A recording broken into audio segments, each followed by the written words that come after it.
పెద్ద కూతురికి వచ్చింది. అసలు ఏం జరిగింది నాన్న? నిన్న రాత్రి చెన్నయ్య గారు ఏమనుకున్నారో ఏంటో, నీలవేణ్ణి ఆ ఇంట్లో పని మంచిగా ఉండాల్సిన అవసరం లేదు, మీ ఇంటికి నువ్వు వెళ్ళిపో అన్నాడంట. తెల్లారిన తర్వాత ఆటోలో ఎక్కబోతున్న నీలవేణి చెయ్యి పట్టుకుని, నువ్వు మా ఇల్లు దాటిపోవడం కాదు, నా గుండె దాటి పోలేవు అని తన మీద ఎంత ప్రేమ చూపించాడో చూడ్డానికి నా 2 కళ్ళు చాలలేదమ్మా. నా కళ్ళల్లో ఆనంద బాష్పాలు తిరిగాయి. అప్పుడు నాకు అర్థమైంది, ఎవరేమనుకున్నా సరే నీలవేణంటే చెన్నయ్య గారికి పంచప్రాణాలు. ఇంతకన్నా కావాల్సింది ఏముంది భద్రయ్య?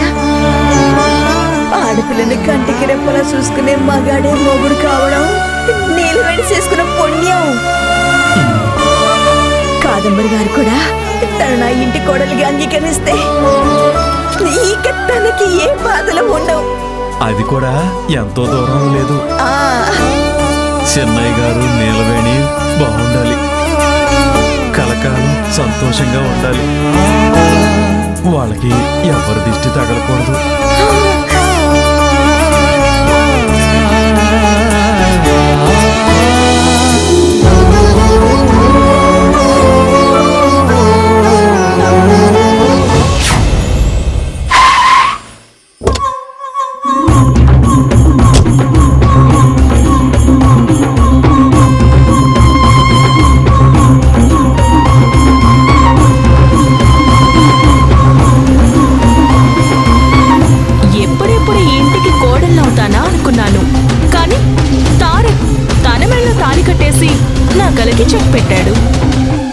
ఇంతలోనే దాన్ని ఇంట్లో నుంచి వెళ్ళిపోమని చెప్పి ఈ అత్తారింటికి నాకు దారి వేశాడు.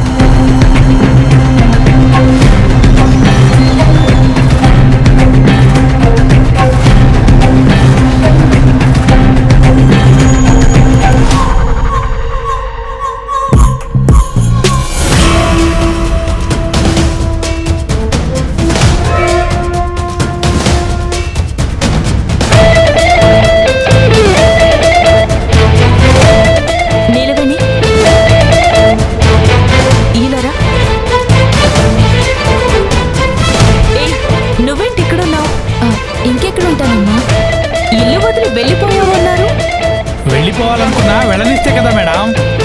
ఎవరు? ఇంకెవరు, నీలవేణి హస్బెండ్. కుక్కటేషన్న. కొంతమందికి అలాగే చెప్పాలమ్మా, లేకపోతే అర్థం కాదు. మేడం ఇంగ్లీష్ మీడియం కదా.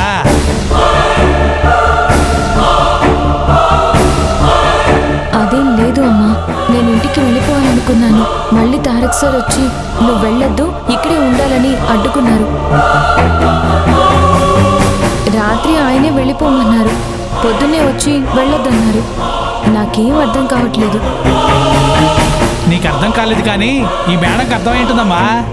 అవునా మేడం, వాటర్ ఏమైనా కావాలా? అక్కర్లేదు, నేను వెళ్ళి కాఫీ తీసుకొస్తాను.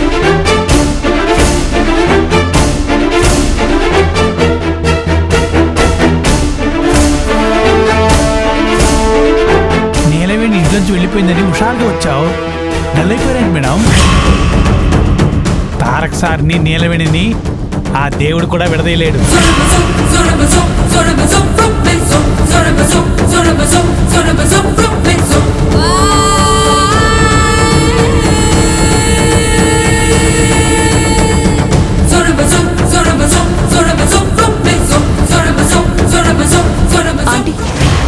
ఏం జరుగుతుంది? నీలవేణి ఇంట్లో నుంచి వెళ్ళిపోయింది అన్నారు, వెళ్ళలేదా? తారక్కి దాన్ని వెళ్లకుండా చేశాడు. అయ్యో ఆంటీ, ఇప్పటికే మీకు తారక్కి మధ్య దూరం పెరిగింది కదా. తారక్ తన వైపు షిఫ్ట్ అయిపోతే నీకింకా దూరం అయిపోతాడు. దీన్ని భార్యగా చూడట్లేదు, అలాగని పని మనిషి అని కసులుకోవట్లేదు. వాడేంటో నాకు అర్థం కావడం లేదు. ఈ నీలవేణి పచ్చళ్ళు కలపడం కాదాంటీ, తారక్ ని తన వైపు తిప్పుకొని తనలోనే కలిపేసుకునేలా ఉంది. పల్లెటూరిది ఎప్పటికీ మా స్టేటస్ కి చేరుకోలేదు. కానీ తారక్ తన స్థాయి దిగిపోయి తన వెంట నడుస్తున్నాడు. తను లేకపోతే ఉండలేను అంటున్నాడు. అయితే మీరే ఏదో ఒకటి చెయ్యాలంటే. చేస్తాను, నువ్వే చూస్తావుగా.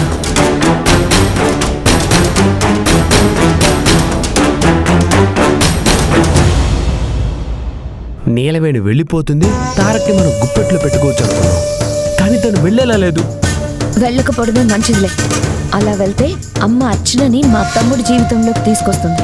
నక్క తెలివితేటలున్న అది కనుక ఇక్కడికి వస్తే మా నాటలు సాగవు. అందుకే ఇది ఇక్కడ ఉండాలి. ఈ ఇంటి కోడలిగా కాదు, పని మనిషిగా.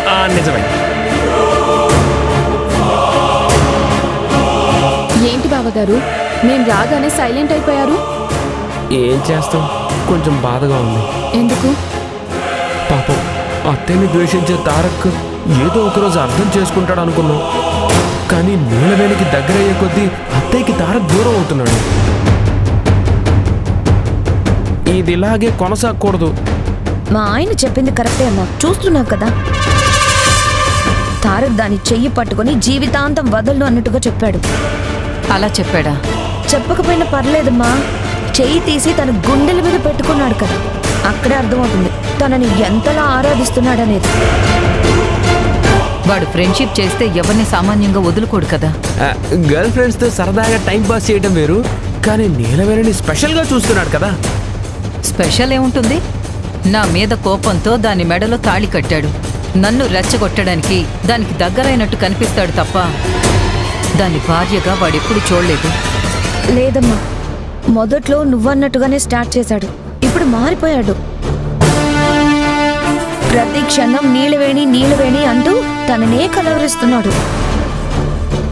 ఇంట్లో రేణుక, కుకుటేష్ ఇలా చాలా మంది ఉన్నారు కదా, వాళ్ళని ఎందుకు అడగట్లేదు? అందుకే కదా నేనెప్పుడెప్పుడు దాన్ని బయటికి తరిమేయాలా అని చూస్తున్నాను. అన్నీ తెలిసి మీరంతా ఏం చేస్తున్నారు?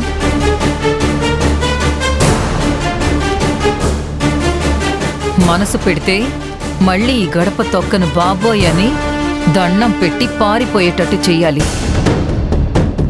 చేస్తాను, రండి వెళ్దాం.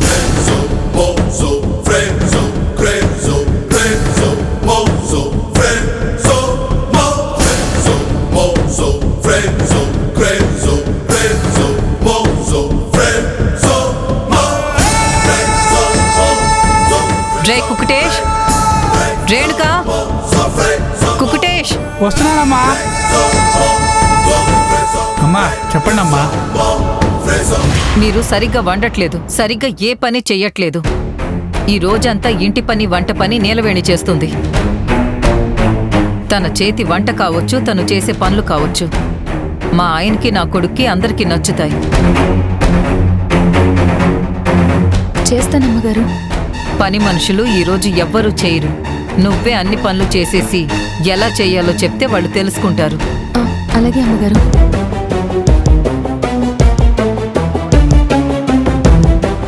మొత్తం ఫ్లోర్ అయినా కార్ అయినా ప్రతిదీ నువ్వే క్లీన్ చెయ్యాలి. బట్టలు పిండడం, అంట్లు తోమడం, ఇంటిని శుభ్రం చేయడం, ఇంట్లో ఒక్క పని కూడా బ్యాలెన్స్ ఉండకూడదు. 10 మంది కలిస్తేనే గాని ఇన్ని పనులు చేయలేరమ్మగారు. తను ఈజీగా చేసేస్తుంది. చిటికెలో కర్రీ చేసింది. ఈ పనులన్నీ చేయలేదని నువ్వెందుకు అనుకుంటున్నావు? చేస్తానమ్మగారు. ఇప్పుడే మొదలుపెట్టు. మీరంతా ఈరోజు తను చేసే పని మాత్రమే చూడాలి. సాయం చెయ్యాలని, చెయ్యి అందించాలని చూస్తే వచ్చే నెల జీతం తీసుకోవడానికి ఆ చెయ్యి చాచలేరు.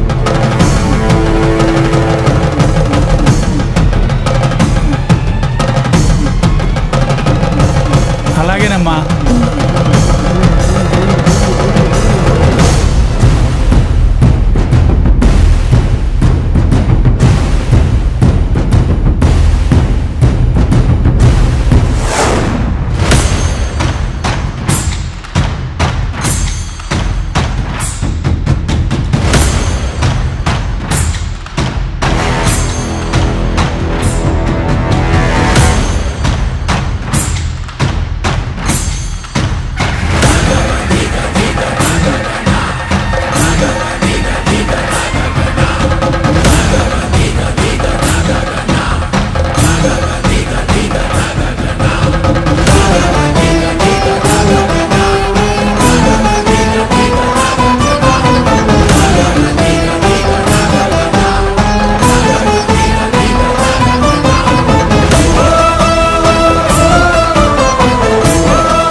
పనులు నువ్వు ఒక్కదానివి ఎలా చేయగలుగుతున్నావమ్మా? ఈ ఇల్లే నాకు దేవాలయం. దానిని శుభ్రం పెట్టుకోవడంలో ఎందుకు ఆలోచిస్తాను? కానీ ఈ ఇంట్లో దేవుళ్ళే లేరు కదమ్మా. ఎందుకు లేరన్నా? అయ్యగారు, తారక్ సార్ దేవుళ్ళ లాంటి వాళ్లే కదా. వాళ్ళ కోసమైనా